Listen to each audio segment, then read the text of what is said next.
I'm going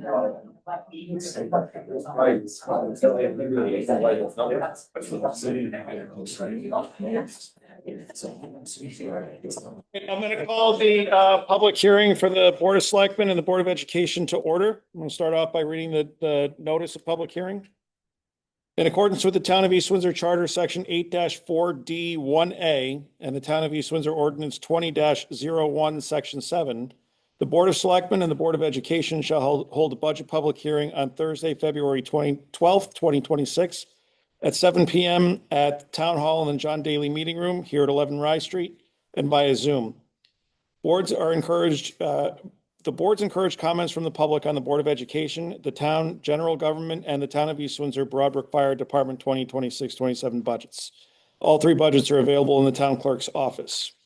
So I'm going to start off with going over the first selectman's proposal for the town government. Then we're going to have the superintendent do his proposal to the Board of Education for the Board of Education budget. Then we'll invite the fire department to do the same with theirs. So with that, I'm just going to dive in.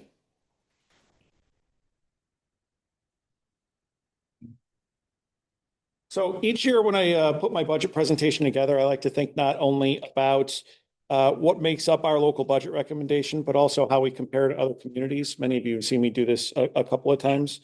And the reason I do it is because it can be very easy for detractors of the budget process to say that we spend too much money or we tax too much money. So this exercise is helpful in terms of looking to see if that's actually true. Get that thing off of your presentation. That's what you I don't know what it is. Just grab the mouse, please. Not hearing anything. So all of the towns that I'm going to use tonight are somewhat similar in East Windsor in terms of population or budget size. And we also use them very often in collective bargaining negotiations as comparable communities. So they really are pretty substantially similar to us. The towns that we're going to use are Canton, Coventry, Cromwell, East Granby, Ellington, Granby, Portland, Somers, Stafford, Suffield, Vernon, and Windsor Locks. So just diving right in. The first thing that I'm looking at is the per capita income. East Windsor ranks 6th out of 13 in terms of per capita income, which is just slightly ahead of the average among those other comparator communities. So we're right in the middle. I thought that this slide was interesting to include for a couple of reasons. The first being that it shows the net grand list. And again, East Windsor is 7th out of 13, right in the middle of the pack. The second thing that it shows is the effect of property revaluations on grand lists. You can see that Canton had a big spike between FY24 and 25, as did East Windsor and Suffield. And Coventry and Windsor Locks had similar spikes in between FY25 and 26. Those towns that are not showing those changes in values between either 24 and 25 or 25 and 26 and now, that tells me that they are in process for needing to go through that 5-year reval cycle and are likely to see some sort of evaluation change in the out years. That really is the only way that can happen. So because of that statutorily mandated property revaluation process, property values change, as I said, every 5 years, but really they change annually because that also includes things like new developments or improvements to existing developments, which may have a more modest change in the grand lists. This chart shows what the mill rate history is by town over 3 years. Note, first of all, East Windsor's 10 mil drop between FY24 and 25. The tax levy, to determine the tax levy, you use a formula, and that's mill rate times $1,000 of assessed value equals what your tax obligation is. In our case, a property owner this year, the current year, pays $24.89 for every $1,000 of assessed value on their real personal or motor vehicle property. So I talk about grand lists and I talk about mill rates, but what people really care about is how much are they paying in taxes, right? I think they care about that more so than how much are we spending as government agencies. I think their concern is how much am I paying in taxes? So how does East Windsor match up in that regard? Using those same towns as comparators, our local tax obligation is fourth from the bottom, 10th out of 13. The numbers that are shown here uses the same consistent example in terms of a valued property. A $400,000 house has an assessed value of $280,000. You then take that $280,000 and you multiply it by the current mill rate in each of those towns, and you show what a $400,000 house in those towns pays in taxes. That's about as middle of the road as you can get. And East Windsor has a pretty low tax obligation, all things considered.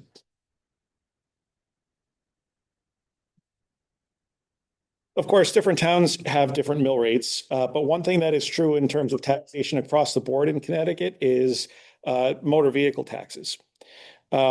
In Connecticut, you are not allowed to levy a mill rate greater than 32.46 for automobiles. In instances, and there's 6 or 8 of them, where the mill rate is above 32.46, the state makes you whole for the difference in the mill rate.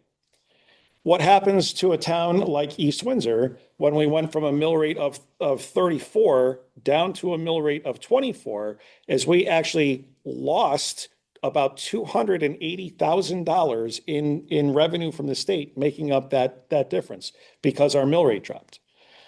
Really kind of puts you a little bit behind the 8 ball, and it's an incentive not to go below that 32.46 number. The system is a little bit broken. But there is some relief that municipalities can derive from that instability in the motor vehicle tax and that 32.46 threshold. The state has changed the way it does motor vehicle taxation away from the NADA Blue Book value and onto an MSRP model, manufacturer suggested retail price. The benchmark that municipalities are allowed to charge for taxes is 85% of the MSRP. But the law also allows for towns to use 90% of the MSRP instead of that 85% number. That 5% difference shifts the tax obligation just slightly off of homeowners and onto automobiles, people who are in a renting circumstance, who typically are at least indirectly shielded from property taxes anyway. So it's a way of realigning the burden, and that's a tool that's available in many municipalities and is pretty widely used. It's not used here. One aspect of the municipal budget that is certainly going to be a part of the public discourse over the next 12 to 18 months is outstanding debt, bond debt. This is how much municipalities borrow to invest in their own infrastructure. As you can see, East Windsor is the little yellow stack, the very dead last in terms of our outstanding debt obligation. And usually you'd think he who owes the less money is in the best position. But what this is actually showing is that we're probably not doing what we're supposed to be doing in terms of keeping up with the investment in our own infrastructure. And so I think everybody here is aware that for the last 18 months or so, there have been conversations going on about our school facilities and improving our school facilities. There have been conversations going on about improving and modernizing the police department and making investments into roads. What I'm trying to show with this slide is that we are in a position where we can have those conversations and try and move forward on those initiatives and not put ourselves substantially out of balance with where our comparator communities are. That we have the capacity to invest in ourselves and not be out of line with those other communities.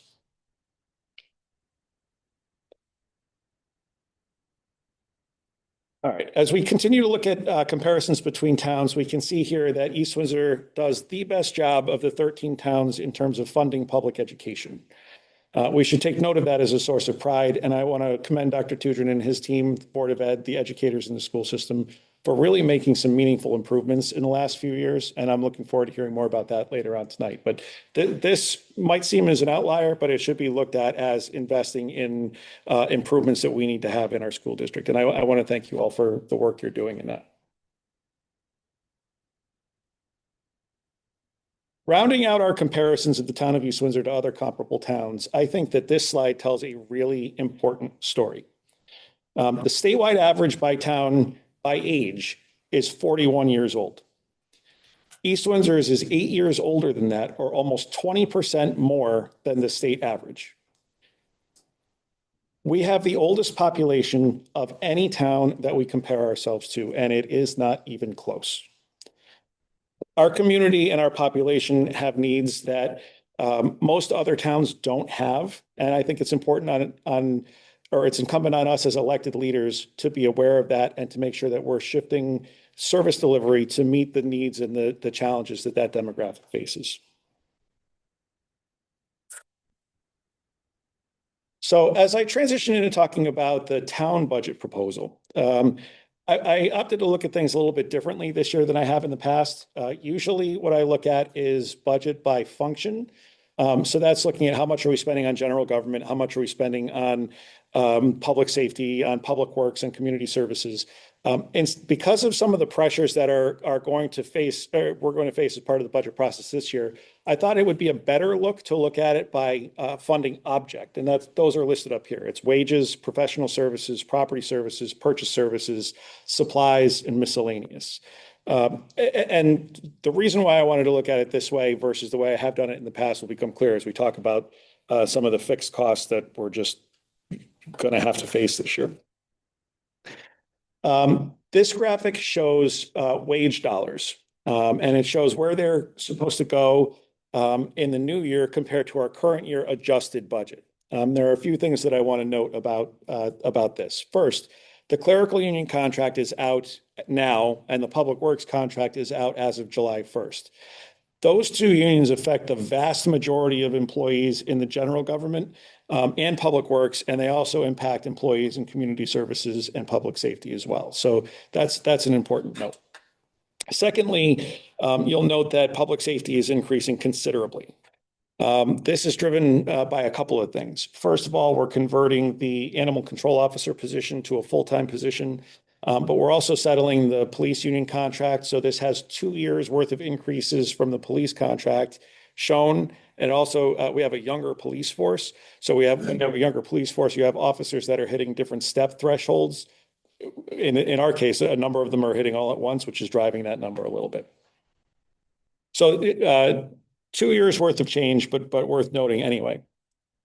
Lastly, you'll notice that the community services line is increasing by $55,000. This is driven from the conversion of a part-time senior services driver into a full-time position. Two things make that necessary. First is we've been trying for over a year to fill the position on a part-time basis and have had absolutely no luck with that. And secondly is we're seeing increased demand from our senior population for that service. So we have increased demand and less opportunity to provide it, and that's something that we need to talk about. Also included in this section is funding for a new part-time position to extend the hours of the community center, primarily to provide greater access to the public to the gym.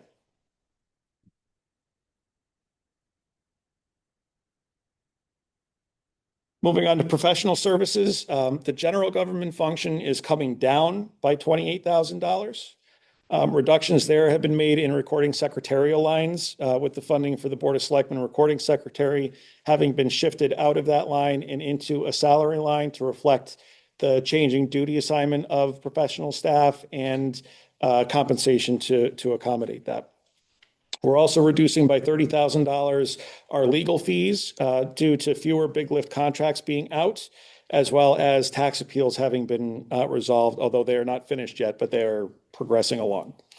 One note here, particularly pertaining to legal fees, is that the town continues to vigorously oppose the siting of grid-scale solar in town. That is costly. It's costly at the siting council level, and it's costly on appeal in front of the Superior Court. But it's been heard loud and clearly that that's what our constituents expect us to do. So if there is a need to come back and ask for future appropriations to cover those ballooning costs, then that's just something that we're going to have to do. In public safety, professional services are going up by $26,000. The big driver there is a $20,000 increase in the town's contribution to the dog fund, again, for the ACO conversion to full-time, and a $6,000 increase in maintenance costs for the town's emergency radio. In community services, professional services is recommended to increase by $55,000 here also. 50,000 of this is for the contracted funding for a geriatric social work position. Here's why I think that's important. Again, East Windsor is 20% older than the state average.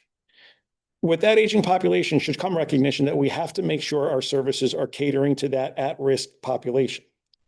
Our calls for elderly protective service continue to increase, and this service is much more than just helping people enroll in Medicare, although that may be a part of it. We have at-risk seniors in our community that need support. And if anybody was paying attention when this first came up last fall, you'll recall that the notion had been to take $200,000 out of interest income from the American Rescue Plan Act, interest earned on free federal money, and designate that for a contracted service to draw off of that, to draw for that service. I'm not asking for $200,000 here. I'm asking for a fraction of that. I'm asking for $50,000 for that contracted service so that we can try and meaningfully address problems that we see continuing to increase. I think we need to do this to support our seniors. And I just want to point out that we did try and do this through a non-budgetary way. That avenue is still available to us. But absent that being moved forward, this is part of the budget discussion that we need to have for the coming fiscal year. If the $50,000 is funded and that's exhausted, we're just going to have to figure out whether we want to continue that or not. But the problem isn't going away, and we need to address it.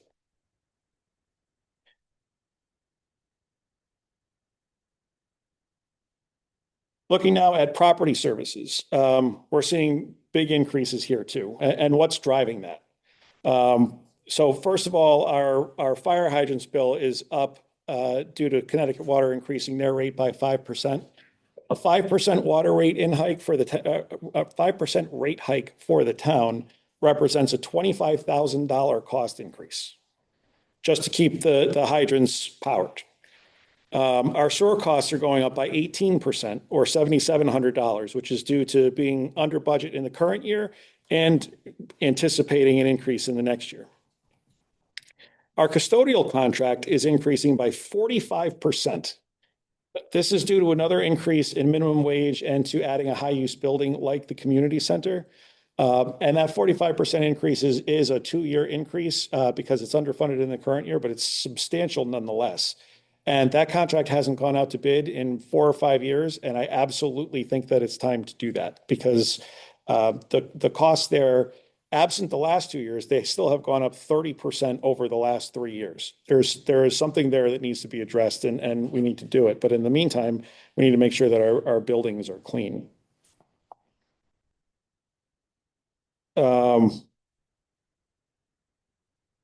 Trash collection.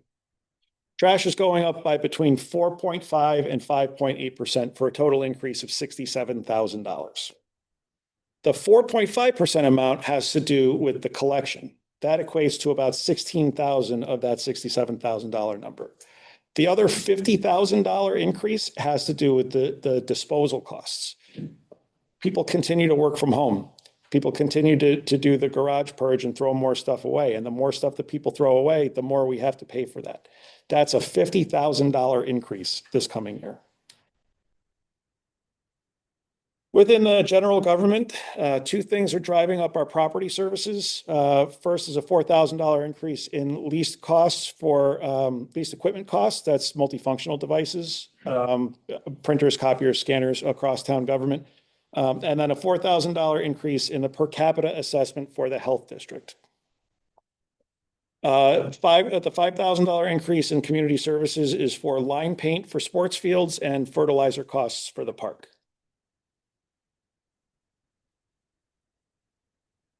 New purchase services. Increased funds in purchase services are almost entirely in the general government. That looks like a really big graph until you look at the x-axis and realize how much smaller that is in all of the other charts that I'm talking about.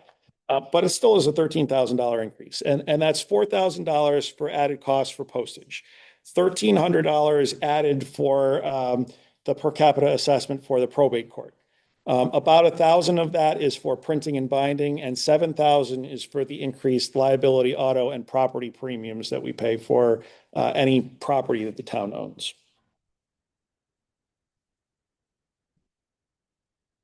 Supply costs. These are rising in each of four different functions, with the lion's share rising in public works. So I will start there. Of the $78,000 that you see going up in public works, $62,400 of that is electric costs. You'll recall that the town and the Board of Ed enjoyed a 4-year rate lock for electric procurement. We were at 8.4 cents per kilowatt hour. It was glorious. It's history. It'll never happen again. When that expired, we did enter into a new 4-year agreement, and the longer out you do those agreements, the better rates you get. So we went for the longest rate that we could get, which was another 4-year rate lock at 10.4 cents a kilowatt hour. Even the town is not immune to the pain that people are feeling with electric costs, and ours is going to cost us $62,000 more than last year. Similarly, costs for heating oil is up by 10%. Gas and diesel is up by 2.4%, but that 2.4% is still a $4,000 increase. Heating oil is how we heat all of our town buildings, and gas and diesel are how we make sure our town vehicles are able to move around. It is just what the costs are. Salt and sand are going up by 4%, which is another $5,000. In public safety, that function is increasing by $15,600. All but $1,000 of that is driven by uniform costs to outfit what we hope is 2 new police officers, one of whom is scheduled to start the academy next month. In general government, supplies are increasing by $8,500.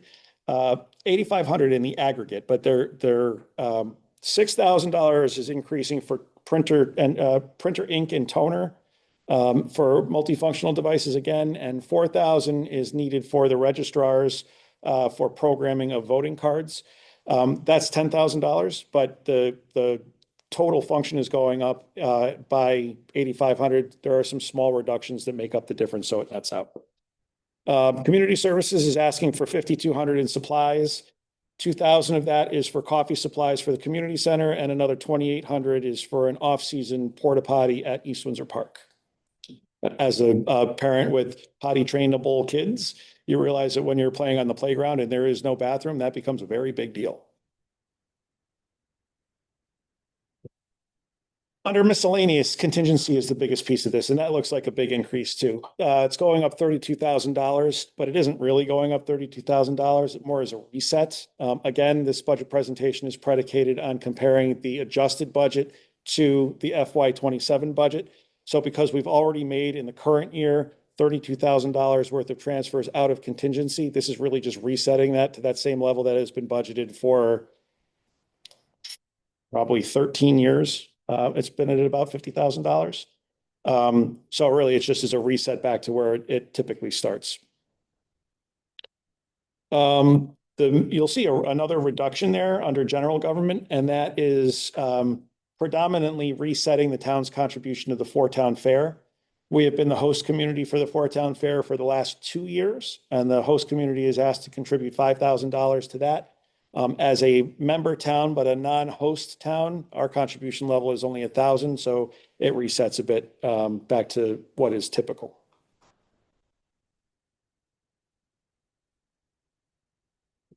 This slide shows the change in funding by function over the last 3 years and how each function has changed by percentage in the proposed budget. So over the last 4 years, the general government has increased by an average of 2.3% per year. Public safety has increased by an average of 3.8% per year, as has public works. Community services has increased by an average of 3.65%, and education has increased by an average of 3.25%. Benefits have increased by an average of 6.5%.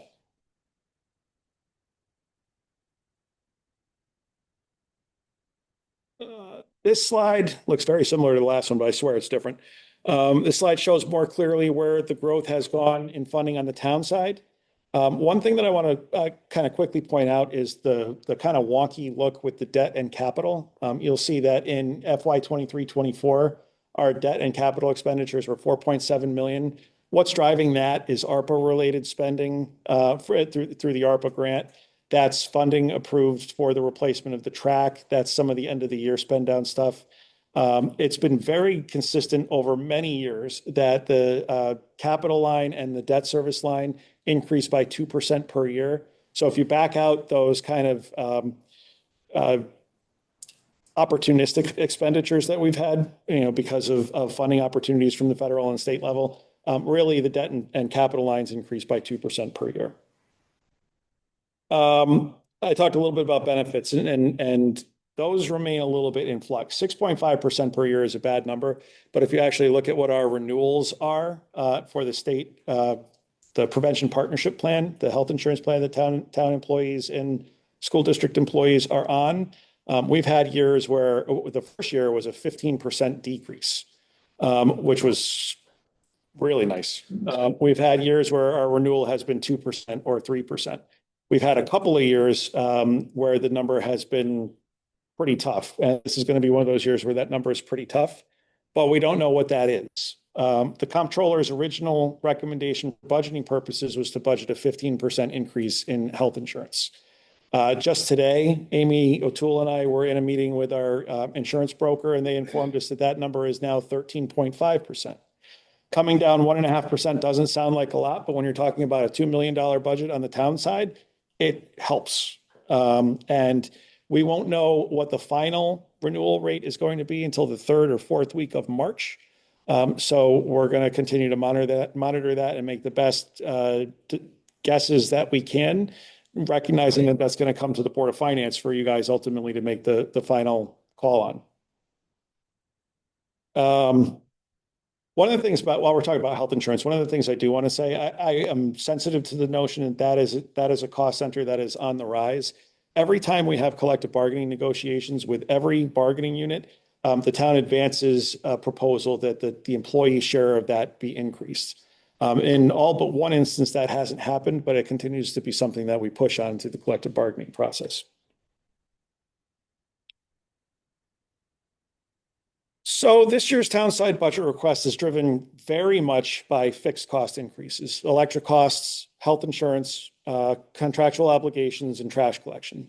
There really is not much that can be done about fixed costs. They're fixed for a reason.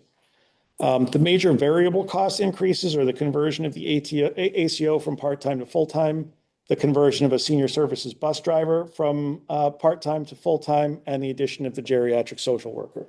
I'm going to come back to that again. There is another alternative available to us to address the social work issue without that impacting the budget, but still addressing the problem. And that's a conversation I'm going to continue to push throughout this process. That is a snapshot of where the town budget stands right now. So I'm going to take a quick pause and turn it over to Dr. Tudrin so he can talk about the schools.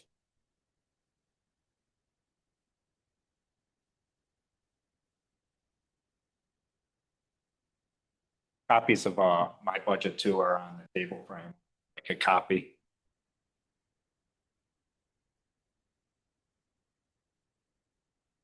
Just give me a second.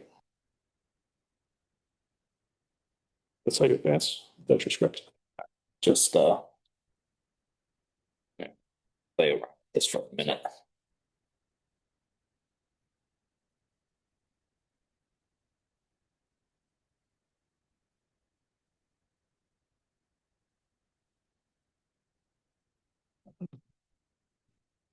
This thing has wheels.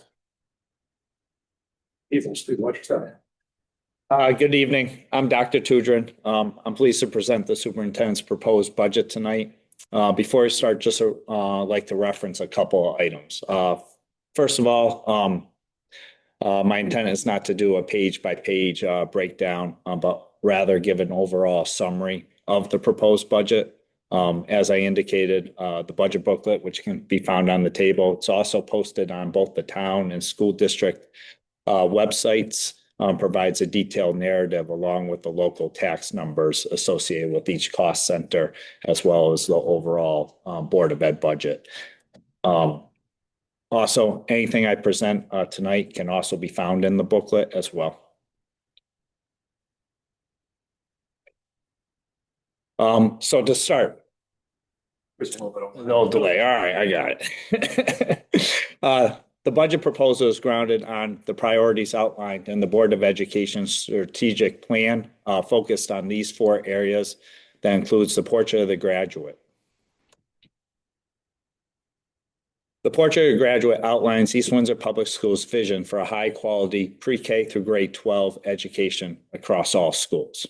It expands this approach across every grade level by offering students meaningful choices and pathways to pursue their passions and in preparation for success after graduation.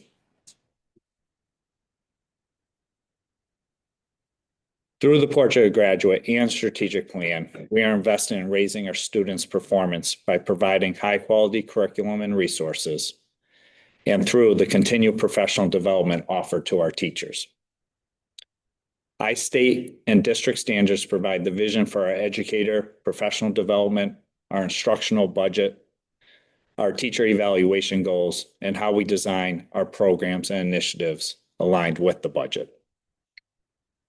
This budget proposal continues to support these priorities outlined in our strategic plan and our Portrait of Graduate, along with promoting a culture that produces graduates that are lifelong learners, civic contributors, motivated problem solvers, responsible citizens, and much, much more.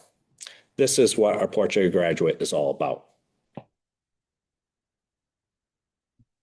So looking at our budget at a glance, I know that's not particularly clear on that presentation, but again, that page and that chart is in the budget booklet that you can find in one of the first few pages. The figures shown in each department reflect changes to the local budget. Grants and other revenue sources offset costs and reduce the net impact. So what you see listed are the taxpayer costs. The primary driver of the district-wide increase is medical insurance, currently projected to rise by 14% based on the most recent state report. So very similar to what the first selectman reported. The district-wide cost center would reflect a decrease if medical costs were removed. So we made reductions in other areas, obviously not such to absorb the high insurance costs. The increase to locally funded curriculum budget is directly due to a reduction in federal title grant funding. So curriculum would remain flat if there wasn't a significant reduction in grant funding. The increase to band that you see is a result of reallocation of supply lines moving from individual buildings to one district-wide account line in an effort to improve financial reporting. In my proposal, we are also strategically proposing using approximately half of the projected year-end balance in the 2% fund. The tuition revenue in this line item also reflects funds generated through eligible food service costs and preschool tuition.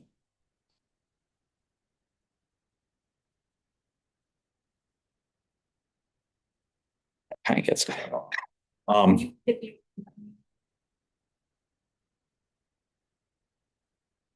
Thanks, Melissa.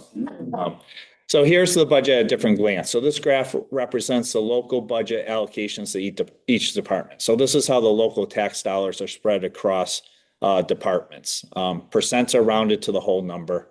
So you'll see that in regards to band, because band is less than 1% of the entire budget, the number is rounded down to the nearest percent.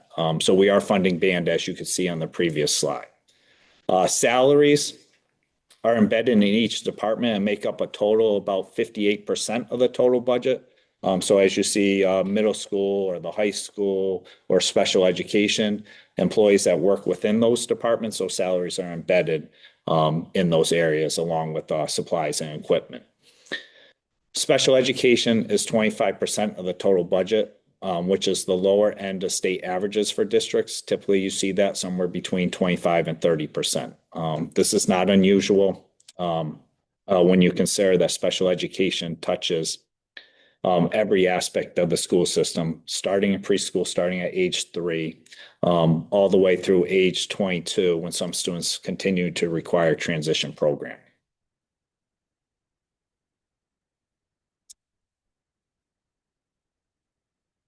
So my proposal is recommending an increase of 3.94% to our current operating budget. This is made possible through strong internal processes, and procedures in our business office, as well as our finance director's strategic and collaborative work with our administrative team. We also continue to reallocate resources based on changing student and community needs. The average increases coming in around our neighboring school districts is between 5% and 6% in comparison, with some reaching beyond double digits. I can tell you I was on a recent call with Alliance districts, which are 36 districts with similar demographics and needs, representing 44% of the total student population in the state. And based on initial report and proposals, our increase appears to be the third lowest. Again, with other multiple districts in the double digits. The work on this budget is possible following our continued philosophy. Build and budget on what we need, not based on what we currently have, and reallocate and maximize our existing resources. So here I'll dive, it's delayed, sorry, catching up. Didn't move, it did, okay. Here I'll dive into the budget a little deeper. So medical is based on the most recent state projection to districts on the state health insurance plan, again, similar to the town. Final medical will not be available until late March, early April. Our transportation contract is currently set at 10% increase, which is still below market cost.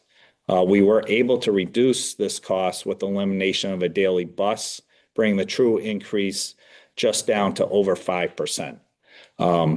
Transportation as a whole would have been even closer to 4%. However, we did have to budget an increase to meet our mandated requirements to support McKinney-Vento related to students displaced or homeless in need of transportation.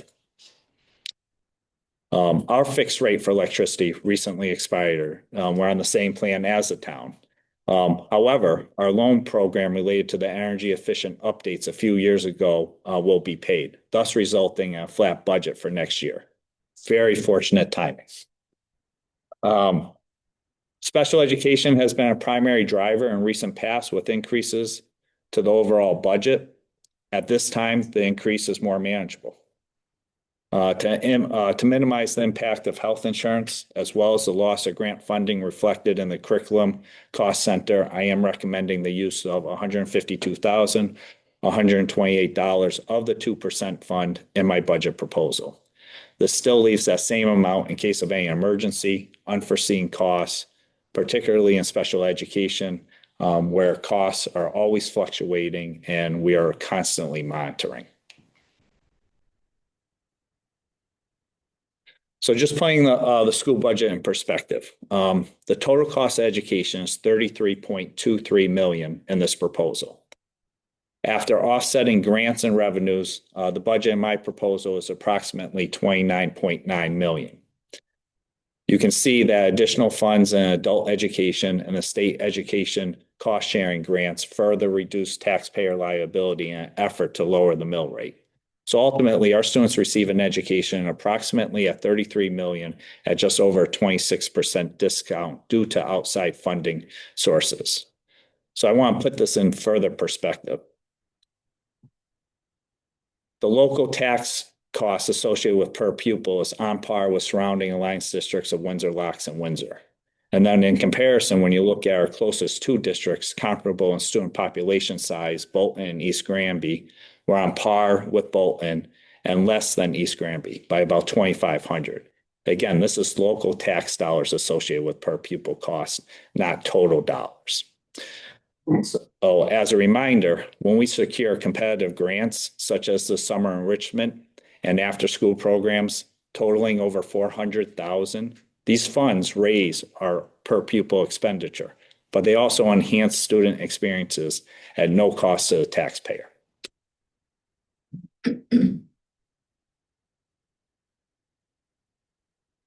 So this budget proposal still protects the work in progress that is attributed to 4 consecutive years of growth with recent state recognition of our academic growth, improvements with student attendance, and the implementation of the science of reading.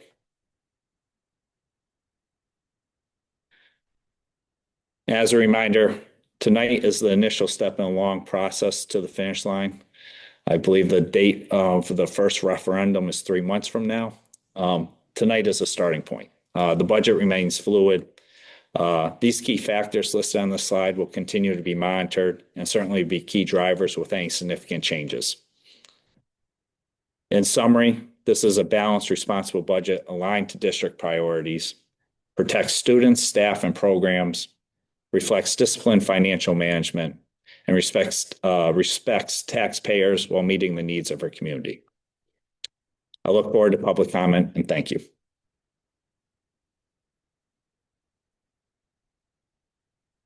Chief Bancroft, do you have a presentation? I almost did. Due to some IT issues, it went over. But I mean, I can present. Or is it?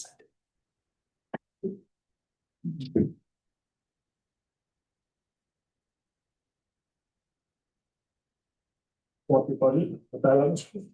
I can do that, sure, if you'd like, that'd be great. So again, I apologize after about 3 hours in front of the computer, this afternoon. Must have been, I gotta take, responsibility for it. Something happened and I lost it, so we're gonna go off of the budget that Jason's gonna put up on the board and, I'll touch base on the key points.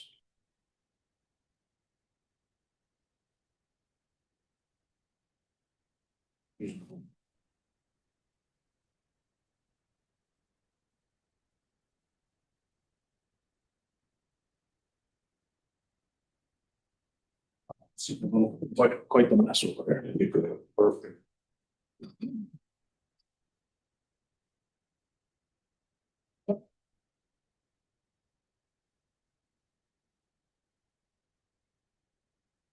Okay.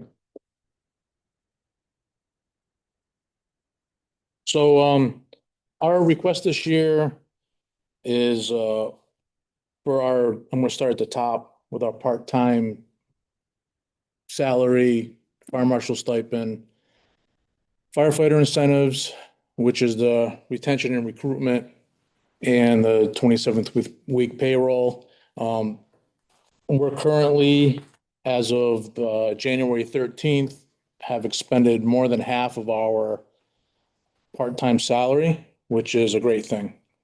In the past, we've been having trouble filling shifts and we've come up quite short. So even though it says 313,000, 13 of that is 10,000 for the new sick time requirement through the state of Connecticut, and 3,000 is the secretarial pay, not the 300,000 that's earmarked for the part-time staff that works Monday through Friday and 7 nights a week.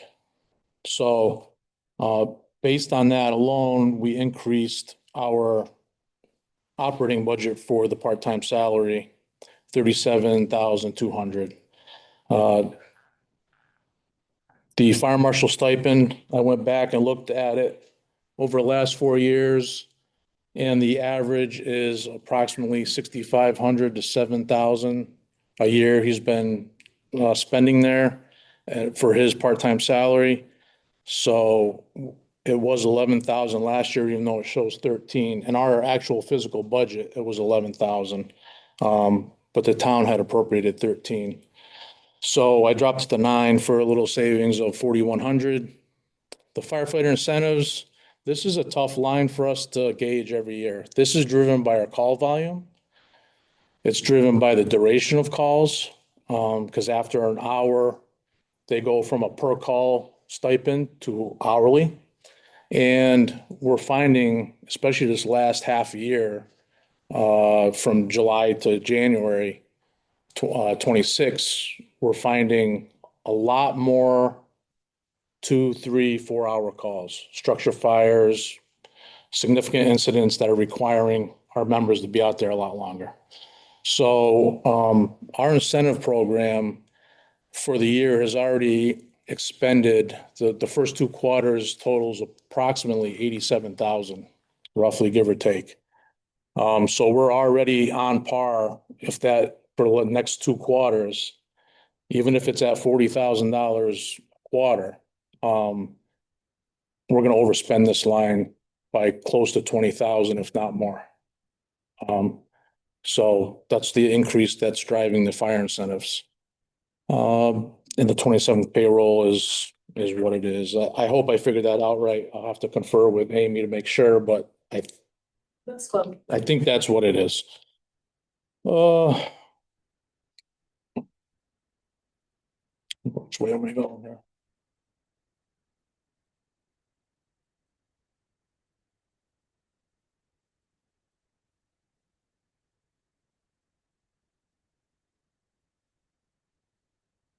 In our operational area, FICA's up, fire annuities, that's the firefighter pension program, that stayed the same. Workers' comp, again, after going back and looking at the records, the last 3 years, it looks like we really haven't gone over 10,000. It's been just shy of that. So I reduced that line. The professional service line looks like a big increase, but it was really reappropriating money from a different line, which I believe was the supplies equipment, into that professional services line, because we were paying for a lot of professional services out of that line, which really wasn't showing correctly or wouldn't show correctly. So I moved some money around from there. Electricity, based on the electric bills, we're currently in our first year of paying that. Now that the seniors are out of the building, and it looks like we're gonna fall short, so I increased it by 1,000. The town and county dispatch dues and fees, last year we had appropriated 16,000 for that. After that was appropriated and we had gone through all the steps here through the town, in agreement with the ambulance association, we've already overspent that budget. I don't have the specific number, but I want to say it was 22,000 and change. So I've increased that to make up for that shortfall. The lap insurance, that's our vehicles, the fire trucks down there, the equipment that's insured through our ESIP insurance carrier. Supplies and equipment was gone down. Again, some of that 52,000 went into that professional services line. That's where you're seeing the decrease there. Fire marshal services for the supplies, small increase of 1,100. Again, I think this is where the fire marshal stipend at the top and the fire marshal supply line was short. So the 1,100 from the top in my budget, it's actually a flat, even though it's showing an increase, because in my budget, it showed $3,000 for this current year. Gas and diesel is due to the purchase of a chief vehicle that's due to arrive sometime in April. And that's just to make up the weekly fueling, gas fuel. Dues and fees, this is a big line for us. This is predominantly our training and education for our members.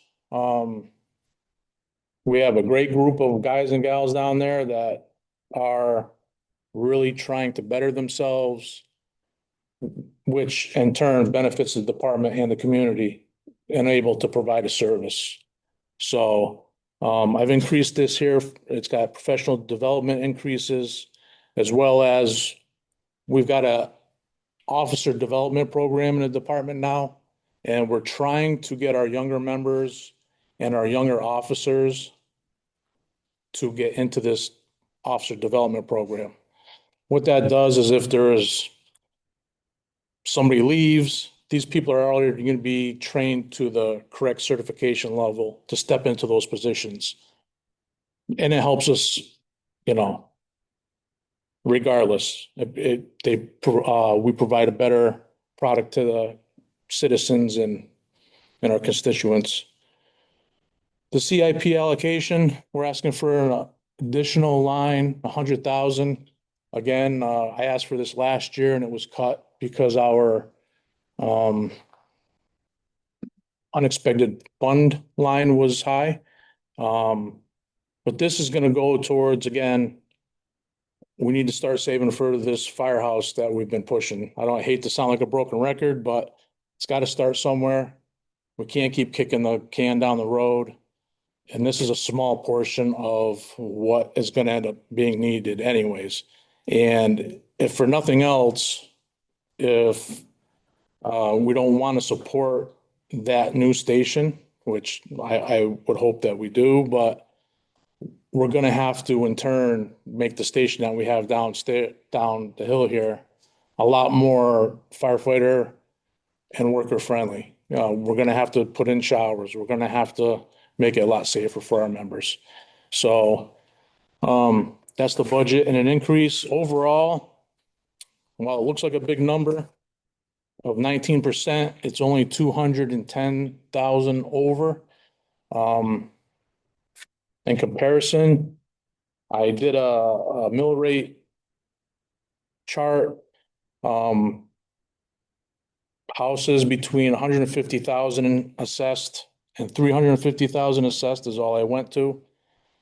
You're looking at an increase of $42 to $98 a year, which in turn is either $3.50 a month or $8.17 a month, depending on where you fall in there. Now, if you fall below that 150 or above the 350, obviously it's going to fluctuate.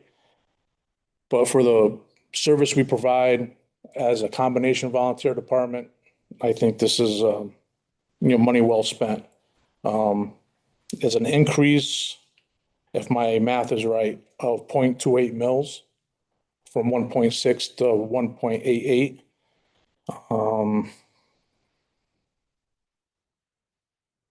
Yeah, and that's it. Just to touch base on call volume and how this can be very fluid with that incentive program, like I talked about. Last year, January of 25, we did 69 calls. This January 2026, for the month, we did 107. That's a 55% increase. And if that keeps status quo and we're seeing these increase in call volumes throughout the year, that is what pushes those incentive programs up and increases our budget. So thank you very much. Be happy to answer any questions.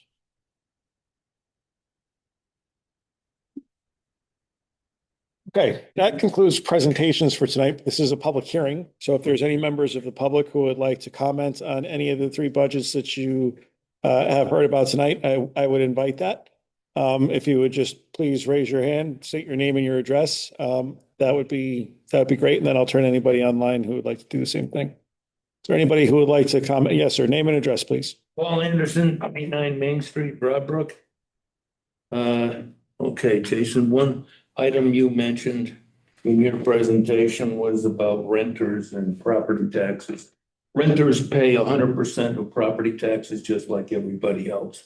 It's just in their rent. Because the property is assessed and the property is taxed and the landlord gets his money from the renters. He doesn't take it out of his pocket.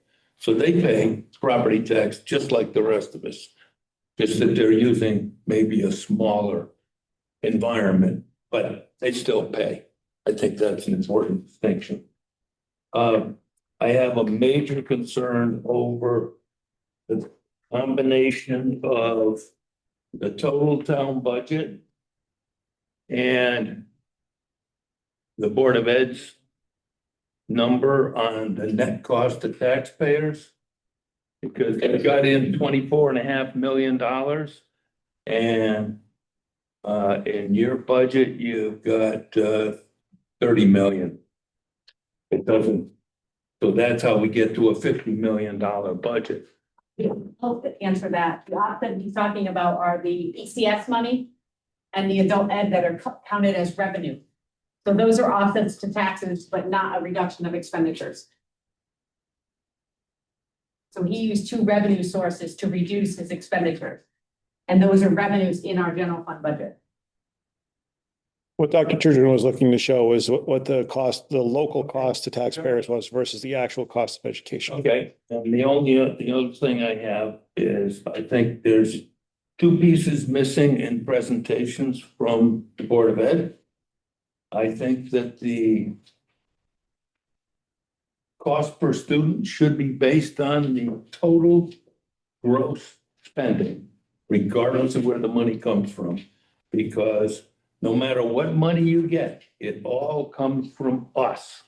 It may not be in the town tax, but we all pay taxes. And when you get grants, it comes from taxes. All money comes from taxes. There's no magic money. So it's all coming out of our pockets one way or another. And I would really like to know what the total cost per student actually is based on total expenditures, not on some other number. The other thing I would like to know is the percentage of seniors that actually graduate, High school seniors. high school seniors. The rest of the graduations are all interesting, but they don't count. Yeah, I was, When that person actually goes out into society, that it counts. And that percentage is important. I just see that as, now, I don't want to make that sound like a negative. I'm not against the Board of Education's budget. This is just information. This is not a criticism of their budget. But those numbers are very important to us individuals to understand education better. I know it's expensive, so I'm not saying it's not expensive, and I'm not saying the numbers are no good. But those are numbers we're not seeing, and I think we should have them always. That to me is a major factor. That's it. I'm done. Thank you. yes, ma'am. Name and address, please. Fran Neal, 153 Melrose Road in Broadbrook. I just want to express my gratitude to Dr. Stephen for the way he has steered the education system in town. And I would ask that everyone take a good look at the numbers that he's asking for and also at the results that what he has done has produced. And ask that we continue to fund it so that that growth can continue, because all of our kids in town are going to benefit. Thank you. Thank you. Other comments? Yes, sir. Name and address, please. Richard Tuller, 412 Canyon Ridge Drive. The relatively new chairman of the Conservation Commission. I mentioned that because I'm here to advocate for a nominal amount of funding for the open space program. It is part of the current plan of conservation and development to pursue annual funding for that program. I think when you hear from the town of East Windsor, the people in it, they express their appreciation and interest in open space, both at planning and zoning commission meetings, especially in regards to solar taking away open space. Just heard for the last hour, there are a lot of things to fund in town. I know this is not a priority, but I think a nominal amount for the program would show the town's represent the town's recognition of its importance. Thank you. If I may ask, sir, what is your nominal ask? Yeah, I did think of a number. I would say just $5,000. Thank you. Is there other public comment? Name and address, please. Francis Neal, 153 Melrose Road. I would have to agree with Richard. I think that the town, everywhere, we should be spending more money on keeping our open space. Because once it's gone, it's gone. And everything that lived there is gone, and we all evolved together. And it's all, when all the bugs are gone, so are we. So that's my 2 cents. Thank you. There are other public comment. Name and address, please. Doreen Farmer, 247 South Water Street. I actually want to comment on the town side budget. I've gone through the entire, your, what was available. I fully support what's in there.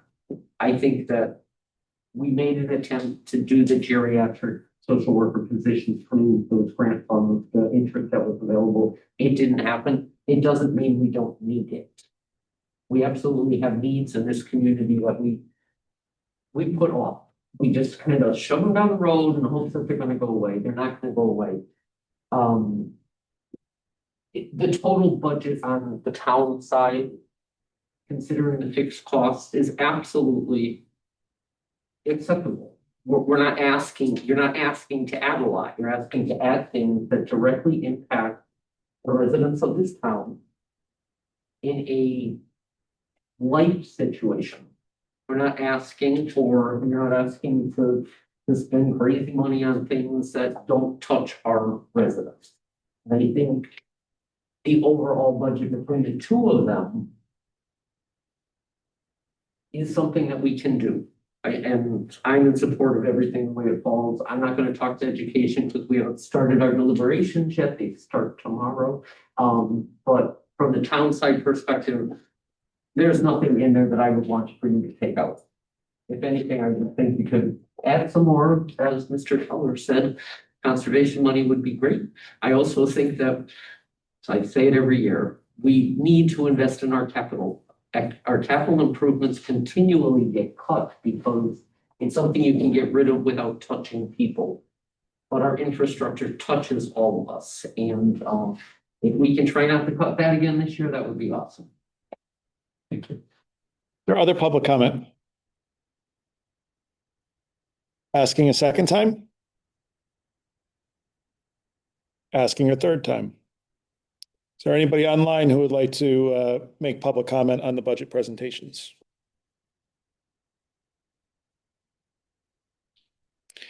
Hearing none, I'd ask for a vote from the Board of Selectmen to close the public hearing. Motion is made by Rick. Is there a second? Seconded by Heather. All in favor of closing the public hearing, please say aye. Aye. The Board of Ed needs to do the same.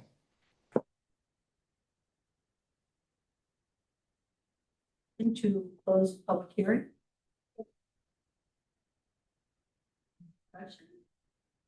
All those in favor? Oh, I'm sorry.